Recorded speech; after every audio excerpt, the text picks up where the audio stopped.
reçois un message de quelqu'un. C'est la personne derrière cette arnaque et qui a voulu supprimer ma chaîne YouTube.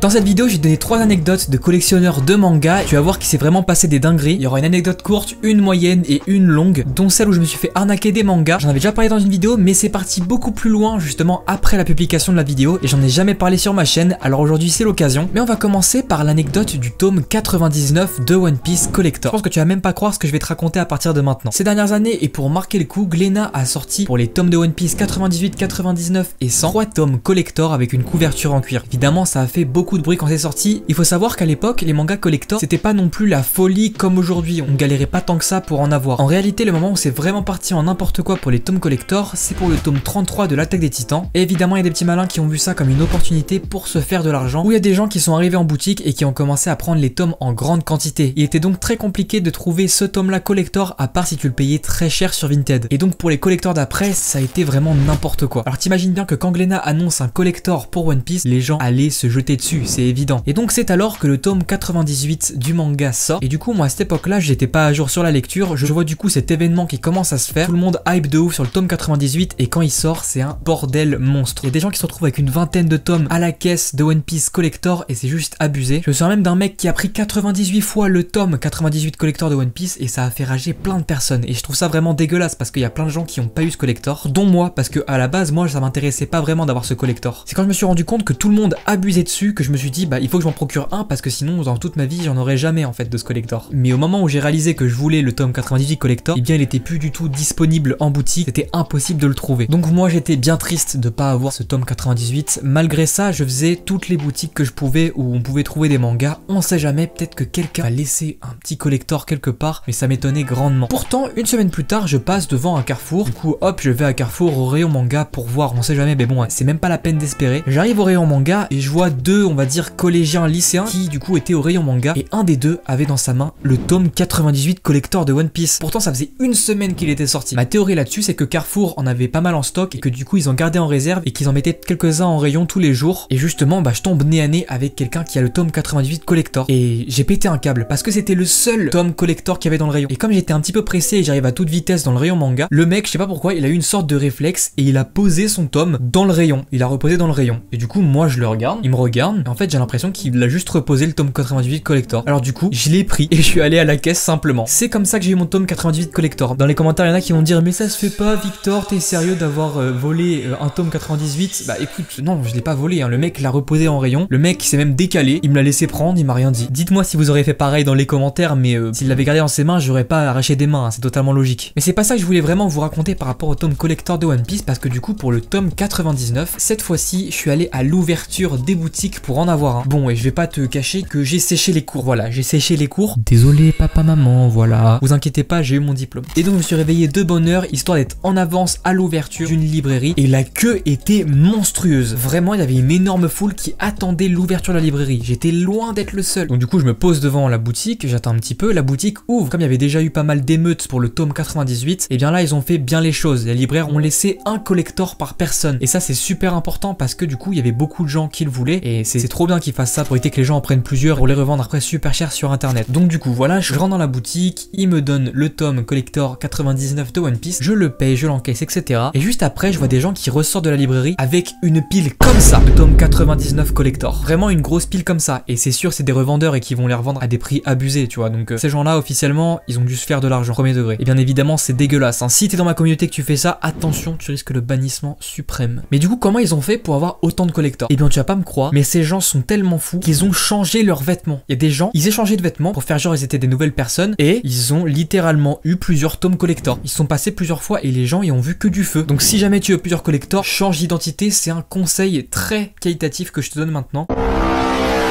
Honnêtement fais pas ça, c'est vraiment dégueulasse pour ceux qui n'ont pas les collectors. Et donc voilà, sinon moi j'ai réussi à avoir ce collector et j'en suis fier et je le garde très précieusement. D'ailleurs dis-moi en commentaire pour toi c'est quoi le meilleur collector que tu as, ça m'intéresse et je vais mettre un petit cœur juste en dessous. Deuxième anecdote, maintenant on va parler de quelque chose qui n'a rien à voir. C'est un petit peu quelque chose qui est en relation avec ma chaîne YouTube et je pense que tu vas être un petit peu étonné. Alors il faut savoir que j'ai lancé ma chaîne YouTube en août 2021, du coup ma chaîne manga Vic Manga. Mais avant cette période il y a eu un énorme, on va dire, foreshadowing, c'est à dire que sans me connaître tu m'as déjà entendu quelque part. Du moins si tu suis pas mal les YouTube Game Manga en France. Pour t'expliquer simplement, moi j'aime bien faire de la musique de temps en temps, donc je fais mes propres petits instrus. Et des fois des gens me demandent de composer des trucs personnalisés, donc du coup bah je le fais et puis ça fait plaisir. Et il faut savoir que moi du coup je regarde le YouTube Manga depuis pas mal de temps, et surtout un YouTuber qui s'appelle Jérôme JDNP. Et il faut savoir qu'à l'époque j'étais en relation avec Jérôme JDNP parce que j'étais sur son serveur Discord. J'étais ce qu'on peut dire un abonné actif et fidèle, et c'était beaucoup trop bien. Et un jour Jérôme m'a demandé de lui composer une musique, et c'est une musique qu'on peut retrouver dans ses vidéos même. Toujours aujourd'hui il l'utilise, donc ça fait qu'en gros t'as déjà entendu une de mes instrus. Je te mets maintenant un petit extrait de la musique.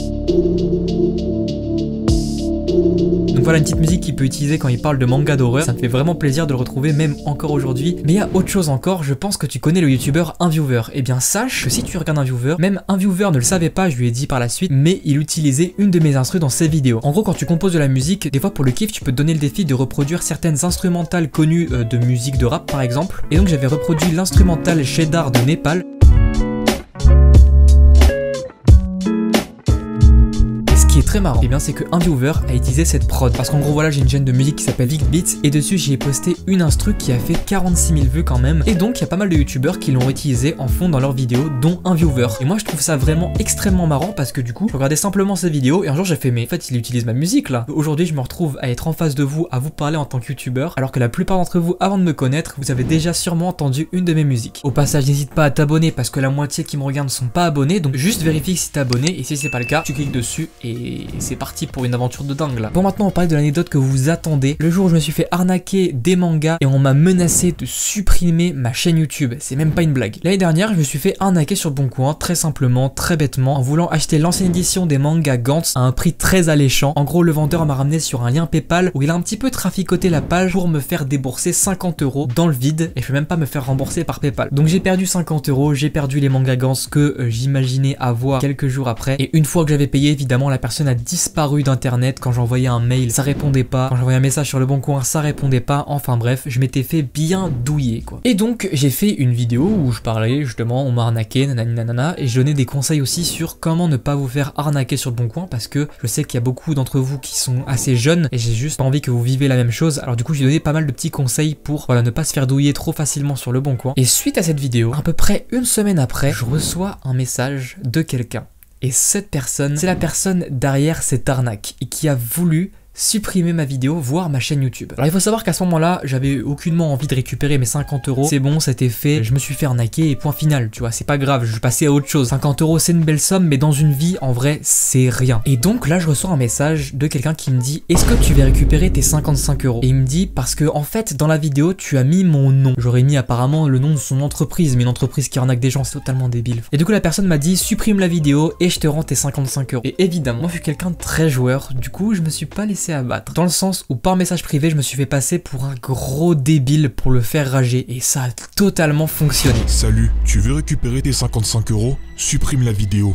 Arrête de faire le justicier. Salut, non, j'ai pas compris. Tu veux pas récupérer tes 55 €? C'est-à-dire? 37 tomes de Gantz. Je comprends pas. Tu t'es pas fait arnaquer sur le Bon Coin? Oui, pourquoi? J'ai même fait une vidéo dessus. Ok, mais faut la supprimer. Ah bon?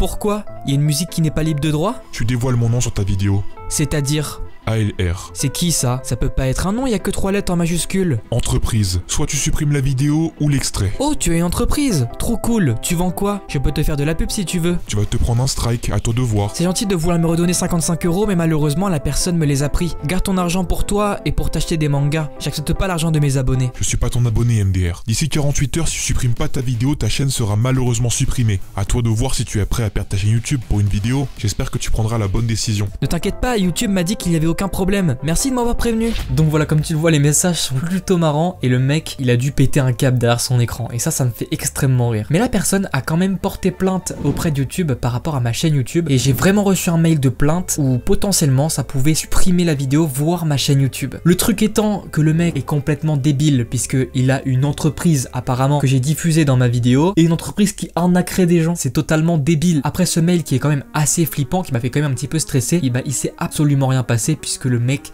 est complètement en tort et donc il m'a plus répondu. Voilà, il m'a laissé un vu. Et bien tant mieux, je pense que j'ai très bien réagi. Faire le mec débile, ça a très bien fonctionné, surtout avec un mec qui voulait se sentir supérieur à moi. Donc voilà, c'était absolument très marrant. Mais du coup, si tu veux voir en détail cette histoire d'arnaque, n'hésite pas à cliquer juste ici. C'est une vieille vidéo, j'avais les cheveux blancs à l'époque, donc clique juste ici. Et moi je te dis à la prochaine, allez ciao.